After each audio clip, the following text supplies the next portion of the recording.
But when he did Ballroom, which I enjoyed immensely, I thought that was a wonderful production. I watched its evolution from Stratford, Connecticut.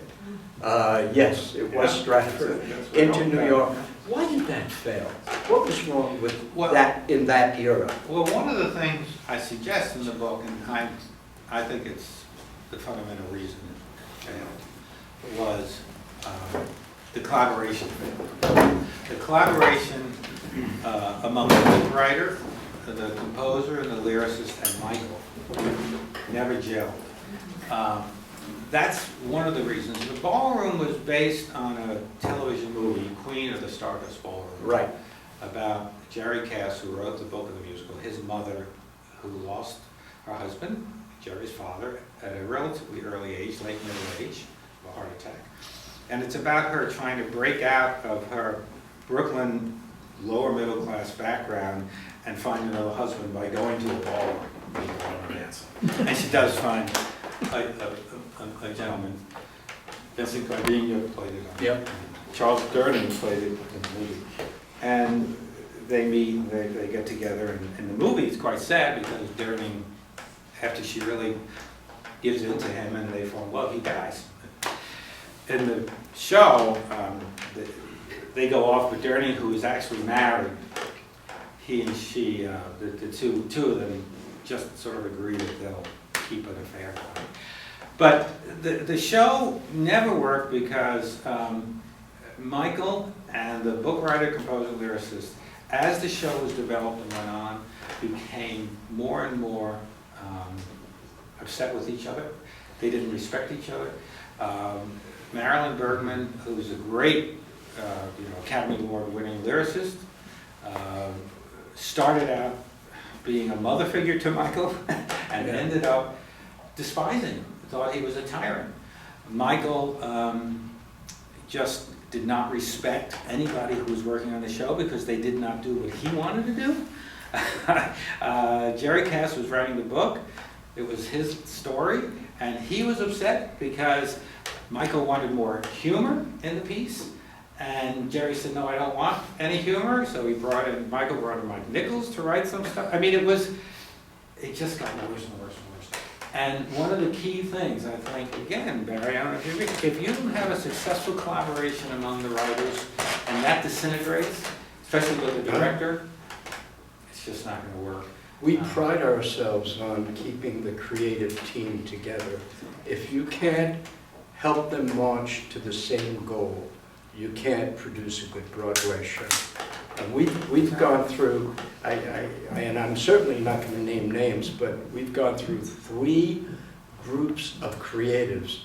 The third one was the magic number for a waitress. But we had 2 teams before that just weren't getting it right, not what Fran and I believed we want to put on stage, the story that we felt was so relevant and important. And we finally found Jessie Nelson, Sarah Bareilles, Diane Paulus, and dear Lauren Lataro, and we were able to hold that together and march to the mutual goal we had set for ourselves. And I guess at the end of the day, we did it right. Well, you asked me before why some things don't work and what a producer does. You just put your finger on what a really good producer does. They are the only ones that really should have the objectivity and be able to step back and look at the book, music and lyrics, and maybe whoever's working on the designs and the direction, and say, this isn't working. Because almost never that group, they're so insular, they usually don't see it. Sometimes they're fighting with each other, but they all think they're right. Right? That's true. It's not my book that's a problem. It's your score that's a problem. It's not the lyrics that are bad. It's It's the costume. It's the costume. Get rid of wardrobe. And the show will be so much better when everybody hates the music.